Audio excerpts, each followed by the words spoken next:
We're talking to Geraldine Rooney, who's the Development Officer of Blanchardstown Centre for Independent Living. You're very welcome to the show. Thank you, John.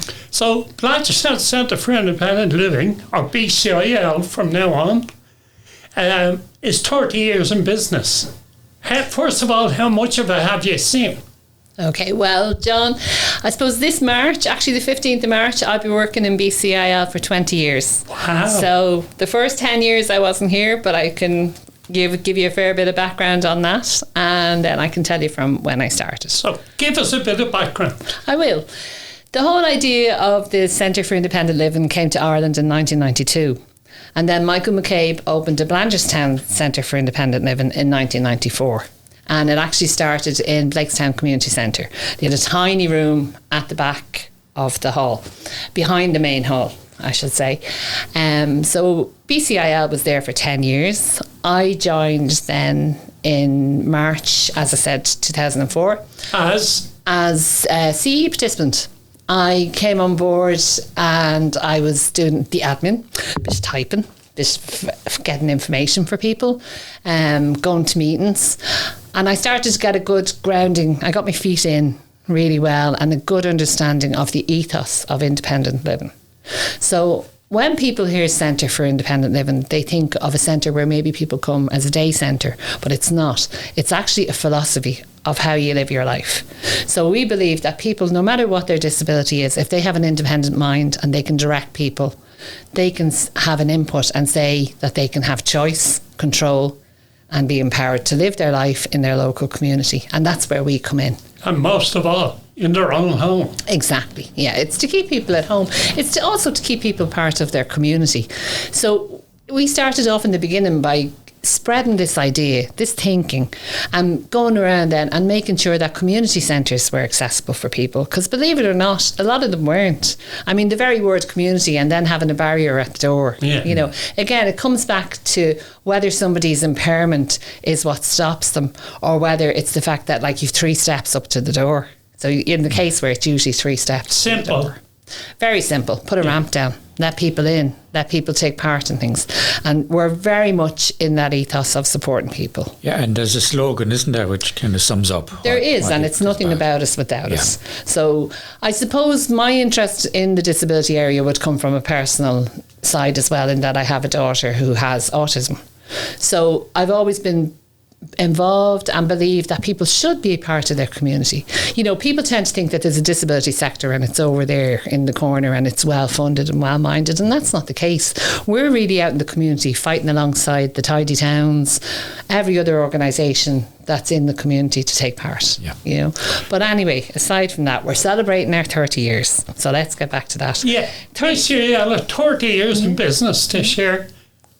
Any plans? Oh God, we're going to have a huge year. I mean, it's amazing for a local organisation to last that length of time and all the different changes that have come through. We've seen so many declarations and supports, and then the way, you know, governments change, councillors change, you know, and a change in people's minds as well.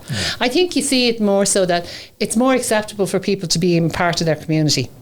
I think taking people out of congregated settings and putting them into the local area has helped, because when you see it, it's part of everyday life. You know, I mean, we all know the houses that are around Dublin 15 where the ladies from Avista live, and gentlemen, I should say. You know, and it's great to see, because it's no different, and it's, you know, nobody bats an eye when anyone goes down the road in a wheelchair. We just make sure the end of the road is ramped for them, you know, and that's the way it should be. We're all just ordinary people living ordinary lives. The social model, isn't it? Is very much a social model. So to celebrate the social model, we plan on having a dinner dance in the Crown Plaza Hotel. We have never had a dinner dance before. We have always run small events. You know, we would run things like awareness raisings through maybe a race night. Again, we would be in the centre doing a cyclethon, all small events, because we're not about shaking buckets. We're not about, you know, just going out for money. We're about kind of spreading awareness, people having a good time, and if we make a few bob out of it, great. But anyway, this time we're going to go all out to celebrate the 30 years.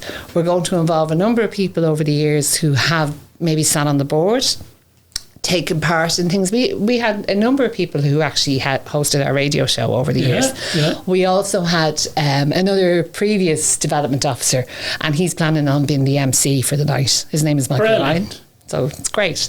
We will also have Michael McCabe, who actually started BCIL, come along on the night, and numerous other people as well. Brilliant. And dignitaries? We hope to invite, well, we're going to invite everyone. Obviously, we've invited all the ministers and all, but we'll see. We shall see, because it's September. It's after the election. So it's a little more than just a dinner dance. Oh, it's kind of an extravaganza celebrating 30 years. Definitely. It's going to be a huge extravaganza. Like, we're really going all out for this, because it's great. Like, I mean, I probably can't get it across to you how big an achievement this is. You know, for an organisation to last 30 years, and especially a small funded organisation. You know, we've always been there. We've always been at the heart of the community. And I think we're nearly the first base that people touch when they either have a disability. So sometimes if people are diagnosed with a disability, they're not ready to jump into the bigger societies, because it takes a while to accept it themselves. So we would be on the ground and we would support people, and then when they're ready, they move on. When did it move into this building in Parkside? We moved. I'll go through the places where we were from the beginning. As I said, when I started back in 2004. They were in Blakestown, and they had started in Blakestown, so they were still there. In 2005, we went up to Damastown, and we were in a unit in Damastown, which was really good. It was great. But what happened was then we had the chance to move into the Enterprise Centre next door in Base. So we moved in there, and we did a number of years in there. And I think it's about 9 years ago we actually came down here. Right. And we've been here ever since. And it was great actually coming down over the bridge, I would say, when the old bridge was there at Mulhuddard, because we had a number of people who actually couldn't push over that bridge when they were in wheelchairs to get up and visit us. Now we find out the fact that we're in Mulhuddard Main Street, it's great, people can come in. Like, I know we're on the second floor. Ideally, we would love to be, ground floor in the middle of Blanchardstown somewhere. Or it's all accessible, and there's a lift. That's it. Yeah, that's what I was just going to say. Like, it is accessible, and it made a difference when we moved down here, and we noticed people actually coming in. Patrick's Day Parade is coming up very shortly. We heard Laura talking about it. Is that part of the celebration? Definitely. We'll be there with our banner. We're going to have a banner advertising the fact that we're 30 years, and we're asking different organisations to come along with us on the day.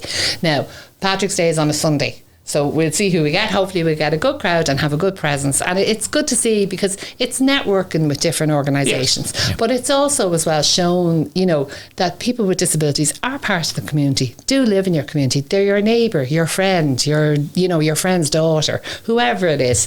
But look, to be there is great, and we'll be there and we'll be making noise. Brilliant. Anything else planned?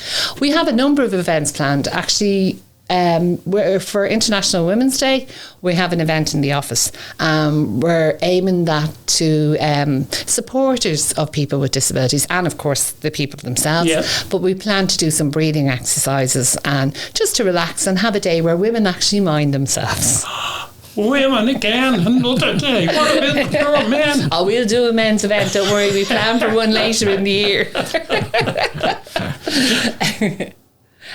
That's all really that we have at the moment, but we do plan to have more as the year goes on. That's great. Geraldine, thanks a million for coming in. Thank you. Best of luck with the 30-year celebration. Thank you, John. Thanks, Patrick.